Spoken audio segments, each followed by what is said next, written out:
Olá, sejam bem-vindos. Aqui é o Mentorship, onde o conhecimento dobra a cada informação. No primeiro capítulo de A Sutil Arte de Ligar o Foda-se, Mark Manson já chega com uma das ideias mais provocadoras do livro.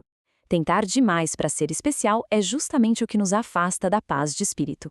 E para ilustrar isso, ele usa a história de um escritor bem improvável, Charles Bukowski, que era um verdadeiro fracassado.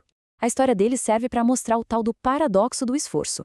Quanto mais a gente tenta ser incrível, mais a gente sente que não é o suficiente. Vamos mergulhar nessa ideia, baseada no capítulo 1, Nem Tente. Nem tente. Duas palavrinhas que parecem até conselho de quem desistiu, né? Mas elas estão gravadas no túmulo do Charles Bukowski. E por trás delas existe uma sabedoria surpreendente sobre como a gente encara a vida e a busca pela felicidade. Então vamos começar com a história desse cara. E olha, esquece os contos de fadas. A jornada do Bukowski é o oposto disso. É crua, é real, é brutal. Ele era um perdedor assumido, mas foi justamente por abraçar as próprias imperfeições que ele encontrou algo muito autêntico e, por incrível que pareça, o sucesso. Vamos lá. Quem era a figura? Bukowski era alcoólatra, mulherengo, viciado em jogo, um cara grosseiro que passou décadas num emprego medíocre nos Correios, sendo rejeitado por editoras. Ele era o anti-herói perfeito, o oposto de um modelo a ser seguido. Mas foi essa honestidade brutal sobre quem ele era que o tornou tão magnético. E aqui que está o pulo do gato. O sucesso dele não aconteceu apesar de todas as falhas. Aconteceu por causa delas. Foi essa aceitação total de quem ele era, sem filtro, sem tentar parecer melhor, que criou uma conexão profunda e real com os leitores dele. Tá, mas então o que esse nem tente realmente significa? Não é sobre ser preguiçoso, não é sobre desistir de tudo. É um convite para a gente parar de lutar contra nós mesmos. É sobre largar essa necessidade de ser perfeito, de impressionar os outros e simplesmente ser. É se dar um pouco de paz, sabe? Agora vamos entrar num conceito psicológico que é bem contraintuitivo, a lei do esforço invertido. Pensa nela como se fosse um bumerangue. Quanto mais força você coloca para buscar uma coisa, parece que mais rápido ela foge de você. É exatamente isso. A busca desesperada por algo positivo acaba se tornando uma experiência negativa. Querer muito ser feliz reforça que você não está feliz agora. Tentar ser super confiante só te lembra da sua insegurança. É um ciclo vicioso que nos prende numa esteira de insatisfação. Essa frase do Manson é um verdadeiro soco no estômago, né? Ela escancara uma verdade. Quando a gente precisa se afirmar o tempo todo, é porque lá no fundo a gente não acredita naquilo. A verdadeira confiança, a verdadeira felicidade, elas não precisam de propaganda. Elas simplesmente existem. E essa busca incessante nos leva direto para o que o Manson chama de ciclo vicioso infernal.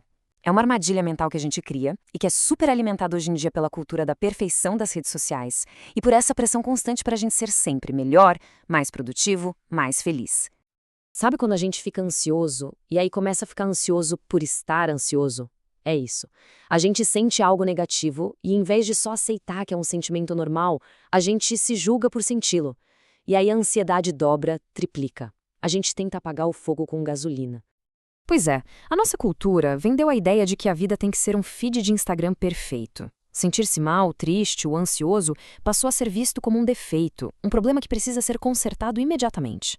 Mas a verdade é que a vida tem altos e baixos. E sentir-se mal de vez em quando é só um sinal de que a gente está vivo.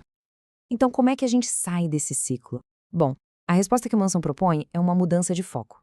Em vez de ficar correndo atrás de resultados externos, a gente precisa olhar para dentro e escolher os nossos valores. Cultivar o que realmente importa de dentro para fora. Pensa comigo, buscar a aprovação dos outros, querer parecer incrível o tempo todo, é como construir um castelo de areia na praia. Qualquer onda pode levar embora. Agora, construir uma base sólida em valores como honestidade, autenticidade, responsabilidade, isso é como construir uma fortaleza que aguenta qualquer tempestade. No final das contas, o Nem Tente é um convite para a gente ser mais seletivo. Não é sobre não se importar com nada, mas sobre escolher muito bem com o que vale a pena se importar. É direcionar nossa energia para as batalhas certas. E quando a gente para de buscar validação nos lugares errados, uma coisa incrível acontece. A gente encontra a verdadeira liberdade. É como tirar um peso enorme das costas e, finalmente, poder respirar de verdade. A vida fica muito mais leve quando a gente aprende a dizer não porque não importa. Quando a gente para de se comparar com os outros, quando a gente entende que fracassar faz parte do jogo e que ser comum não é uma derrota. Na verdade, pode ser libertador. Faz sentido, não faz? A verdadeira confiança não grita, ela é silenciosa. Ela não precisa de aplausos, não precisa de likes, ela simplesmente existe. E é essa confiança que nos liberta dessa necessidade constante de provar nosso valor para o mundo.